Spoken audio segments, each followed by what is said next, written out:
এখানে সময়ই সবকিছু। এখানে যদি আপনাকে কোনো জিনিস কিনতে হয়, তাহলে সেই জিনিসের বিনিময়ে আপনাকে আপনার জীবনের কিছুটা সময় দিতে হবে। তবেই আপনি সেই জিনিসটা কিনতে পারবেন। কিন্তু এই জগতে একটা ভালো জীবন কাটানোর জন্য আপনার কাছে সময় থাকাও জরুরি। কোনো মানুষের বয়স 25 বছর হয়ে যায়, তখন তার হাতে 1 বছরের সময় চালু হয়ে যায়। যে মুহূর্তে কাউন্টডাউন শূন্য হয়, সেই মুহূর্তেই সেই মানুষটি শেষ হয়ে যায়।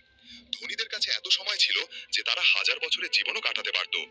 ধনীরা নিজেদের জন্য এক আলাদা জগৎ তৈরি করে নিয়েছিল, যেখানে তারা শান্তিতে জীবনযাপন করছিল। কিন্তু অন্যদিকে ঘেটো সিটিতে বসবাসকারী গরিব মানুষরা দিনরাত পরিশ্রম করে নিজেদের জন্য সময় উপার্জন করত, নইলে তাদের জীবন শেষ হয়ে যাবে।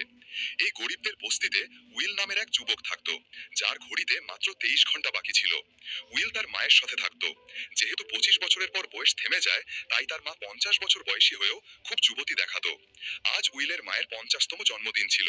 উইল তার মায়ের জন্মদিন পালন করার জন্য আগের রাতে ওভারটাইম করে একটি শ্যাম্পেনের বোতল নিয়ে এসেছিল।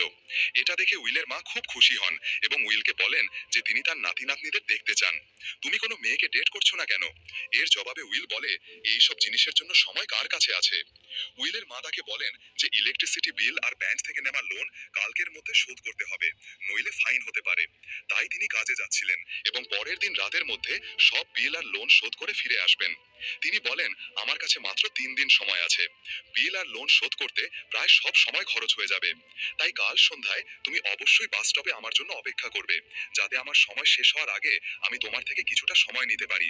উইল রাজি হয়ে বলে, ঠিক আছে, আমি সময় মতো পৌঁছে যাব। যাওয়ার আগে উইলের হাত ছুঁয়ে তার শরীরে 30 মিনিট সময় ট্রান্সফার করে দেন, যাতে উইল ভালো করে নাস্তা কিনে খেতে পারে। এরপর দুজনেই নিজেদের কাজে বেরিয়ে পড়ে। রাস্তায় উইলের কাছে একটি ছোট মেয়ে আসে। সে উইলকে একটি ক্যাপসুল দিয়ে তার থেকে কিছুটা সময় চায়। উইল হেসে সেই ছোট্ট মেয়েটিকে ক্যাপসুলে নিজের জীবনের 5 মিনিট সময় দিয়ে দেয় এবং সে চলে যায়। এখানে আমরা জানতে পারি যে এরা নিজেদের সময় ক্যাপসুলেও জমা করতে পারে, যা তারা যে কোনো সময় ব্যবহার বা ট্রান্সফার করতে পারে। এরপর উইল কাজের জন্য ফ্যাক্টরিতে পৌঁছায়। কাজ শুরু করার আগে সে কফি নিতে যায়, কিন্তু সেখানে দেখে যে সবকিছুর দাম দ্বিগুণ হয়ে গেছে। আগে যেখানে কফি 2 মিনিটে পাওয়া যেত, এখন তার দাম বেড়ে 4 মিনিট হয়ে গেছে। এখানে যে কোনো সময় যে কোনো জিনিসের দাম বাড়িয়ে দেওয়া হয়, কোনো ঘোষণা ছাড়াই। এই ব্যাপারটা উইলের খুব খারাপ লাগে। বাধ্য হয়ে উইল কফির জন্য নিজের জীবনের 4 মিনিট দিয়ে কাজে লেগে পড়ে। সারাদিন কাজ করার পর রাতে উইল তার বন্ধুর সাথে একটি বারে যায়। উইলের বন্ধু ছিল 1 নম্বরের মাতাল। সে সারাক্ষণ নেশায় ডুবে থাকতো। উইলের বন্ধু ইশারায় জানায় যে একজন লোক সবাইকে বিনামূল্যে মদ খাওয়াচ্ছে এবং তার কাছে প্রচুর সময় আছে। এই শুনে উইল যখন সেই লোকটির দিকে তাকায়, তখন দেখে যে তাকে মেয়েরা ঘিরে রেখেছে। উইলের নজর যখন লোকটির ঘড়িতে পড়ে, সে দেখে তার কাছে 116 বছর সময় আছে। এটা দেখে উইল বুঝে যায় যে লোকটি গ্রিনিচ সিটির, কারণ ঘেটো সিটিতে মানুষের কাছে বড়জোর 2 দিনের সময় থাকে। উইল সেই লোকটির কাছে গিয়ে তাকে সতর্ক করতে থাকে যে তার এখানে থাকা উচিত নয়। এখানে চোরের ভয় আছে, লোকেরা তাকে মেরে তার সময় চুরি করে নেবে, তাই তার দ্রুত এখান থেকে চলে যাওয়া উচিত। কিন্তু লোকটি উইলের কথায় গুরুত্ব না দিয়ে তাকে উপেক্ষা করে মদ খেতে থাকে। তখনই সেই বারে ফোর্টিস নামের এক গ্যাংস্টার তার দল নিয়ে আসে, যাকে দেখে সবাই পালিয়ে যায়। আসলে এরা ছিল শহরের সবচেয়ে বড় গুন্ডা, যারা মানুষের কাছ থেকে জোর করে সময় ছিনিয়ে নিত। উইলের বন্ধু উইলকে ধরে নিয়ে যাওয়ার চেষ্টা করে, কিন্তু উইল যেতে রাজি হয় না এবং এক কোণায় লুকিয়ে সব দেখতে থাকে। ফোর্টিস সেই ধনী লোকটির কাছ থেকে তার সব সময় লুটতে এসেছিল। ফোর্টিস তাকে পাঞ্জা লড়ার চ্যালেঞ্জ জানায় এবং বলে যে হারবে সে তার সব সময় বিজয়ীকে দিয়ে দেবে। এই টাইম ফাইট ছিল আর্ম রেসলিং এর মতো, যেখানে দুজনকে একে অপরের কবজি ধরতে হতো। যার কবজি নিচে যেত তার সময় কমতে শুরু করত এবং সেই সময় অন্যজনের হাতে ট্রান্সফার হতে থাকতো, যার কবজি ওপরে থাকতো। এইভাবে বিজয়ী ব্যক্তি অন্যজনের শরীর থেকে সব সময় নিজের শরীরে জমা করে তাকে মেরে ফেলতো। ফোর্টিস লোকটিকে জিজ্ঞাসা করে সে প্রস্তুত কিনা। ধনী লোকটি বলে যে সে অনেক বেশি মদ্যপান করেছে, তাই তার কিছুটা সময় দরকার, তারপর সে চ্যালে প্রস্তুত। ফোর্টিস বলে, ঠিক আছে, এটাই তোমার শেষ ইচ্ছা, যাও, আমি তোমাকে তৈরি হওয়ার জন্য কয়েক মিনিট দিচ্ছি। ফোর্টিস তার সাথে নিজের একজন লোকও পাঠিয়ে দেয়, যাতে সে পালাতে না পারে। ধনী লোকটি বাথরুমে গিয়ে বমি করতে থাকে, কারণ তার নেশা চড়ে গিয়েছিল। এই অবস্থায় ফোর্টিসের সাথে পাঞ্জা লড়লে তার হার নিশ্চিত ছিল। তখনই সেখানে উইল আসে। সে ফোর্টিসের লোকটিকে মেরে ধনী লোকটিকে সেখান থেকে বের করে নিয়ে যায় এবং এক নিরাপদ জায়গায় নিয়ে আসে। উইল তাকে বলে, আমি তোমায় বলেছিলাম তোমার জীবনের ঝুঁকি আছে, তুমি জেনে শুনে কেন নিজের সময় নষ্ট করছো? লোকটি উইলকে নিজের নাম হেনরি বলে এবং তার বয়স জানতে চায়। উইল জানায় তার বয়স 28 বছর। হেনরি বলে, আমার বয়স 105 বছর আর আমি এখন জীবন নিয়ে ক্লান্ত। আমি আমার জীবনের সবকিছু উপভোগ করেছি এবং এখন আমার এই জীবনের প্রয়োজন নেই। আমি বাঁচতে চাই না। এটা শুনে উইল অবাক হয়ে জিজ্ঞাসা করে, করছি।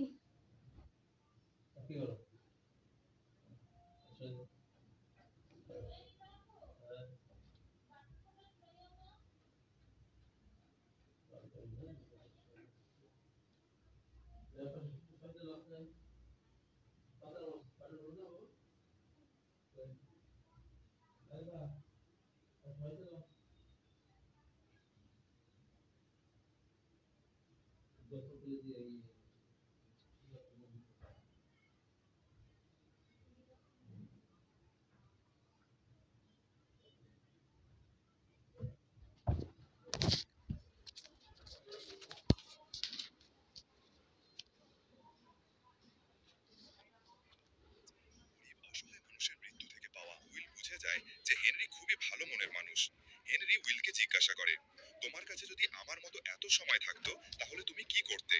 উইল হেসে বলে, সবার আগে আমি বারবার সময় দেখা ছেড়ে দিতাম, কারণ সেই সময়েও উইলের কাছে মাত্র 18 ঘন্টা ছিল। সে ঘুমানোর আগে, পরে, খাওয়ার সময় সব সময় নিজের ঘড়ি দেখতো, কারণ তার ভয় করত যে তার সময় শেষ হয়ে যাবে আর সে মরে যাবে। উইল বলে, আমার মা বাড়ি সামলানোর জন্য খুব পরিশ্রম করে। আমার কাছে যদি তোমার মতো এত সময় থাকতো তাহলে আমি আমার মায়ের জন্য গ্রিনিচ সিটিতে একটা ভালো বাড়ি কিনতাম আর আমরা দুজনে সেখানে শান্তিতে জীবন কাটাতাম। এরপর উইল হেনরিকে বলে, আজ রাত আমাদের এখানেই থাকতে হবে। সকালের মধ্যে বিপদ কেটে যাবে, তখন তুমি নিজের বাড়ি ফিরে যেতে পারবে। এরপর তারা দুজনেই ঘুমিয়ে পড়ে। সকালে উঠে হেনরি দেখে উইল তখনও ঘুমাচ্ছে। সে উইলের কাছে আসে এবং তার কাছে যা সময় ছিল সবটা উইলকে ট্রান্সফার করে দেয়। নিজের কাছে মাত্র কয়েক মিনিট রেখে সে একটা ব্রিজের ওপর গিয়ে বসে। উইল যখন ঘুম থেকে ওঠে তখন দেখে হেনরি সেখানে নেই। ঘুম থেকে ওঠার পর অভ্যাস মতো